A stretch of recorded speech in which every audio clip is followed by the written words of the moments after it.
আমি মা হয়ে এত কষ্ট পাবো যদি জানতাম, তাহলে সত্যিই আমি মা হতাম না। এই কথাটা বলার কারণ কি অবশ্যই তোমাদের সঙ্গে শেয়ার করব। সেটা জানতে হলে ভিডিওটি লাস্ট অবধি দেখো। Hey guys, welcome back our new video. আশা করি আমার পরিবারের সদস্যরা অনেক ভালো আছো। আমিও তোমাদের দোয়ায় অনেক ভালো আছি। এখন বাজে সকাল 5টা। আমি এত সকালে কি করতে উঠেছি সেটাই তো জানবে। আমি রান্না করতে উঠেছি।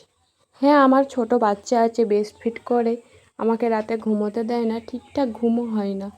তবুও আমায় সকালে রান্না করে দিতে হবে, কারণ আমার হাজব্যান্ড এমন জায়গায় কাজে যায়, সেখানে রান্না করে না দিলে সে খেতে পাবে না। সেটা আমি কি করে হতে দিই? আমি বাড়িতে খাবো আর সে আমাদের জন্য কষ্ট করে ইনকাম করে আনছে, তাদের জন্যে আমরা ভালোভাবে খেতে পারছি, পড়তে পারছি।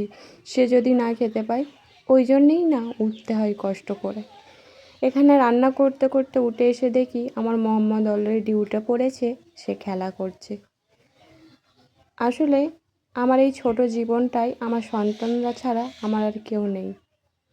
কষ্ট করে সন্তান জন্ম দেওয়ার 15 দিন পরেই কিন্তু বাপের বাড়ি থেকে শ্বশুর বাড়ি চলে আসতে হয়েছিল।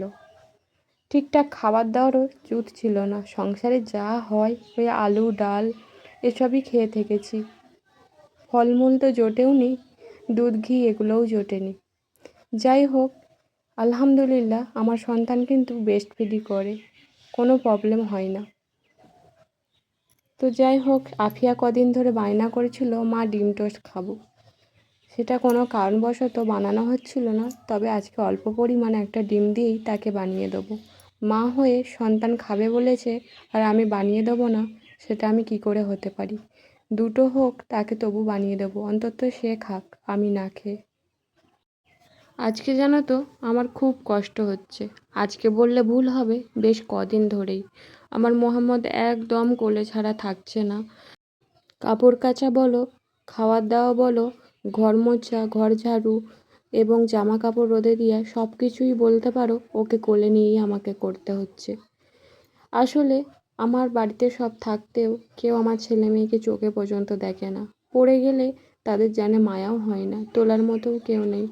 আমি একটু গোসল করতে যাওয়ারও টাইম নেই। বলতে পারো আজকে বেশ কয়েকদিন ধরে রাত 8টা বাজছে, তবে গোসল করতে যাচ্ছি। জানি না সামনের দিনগুলো আমার জন্য কী অপেক্ষা করছে, তবু বেশ কষ্ট হচ্ছে আমার। আজকে আমার আনাসের জন্যে খুব মনটা খারাপ। আমার ছেলেটাও ডিম টোস্টটা খুব ভালোবাসতো।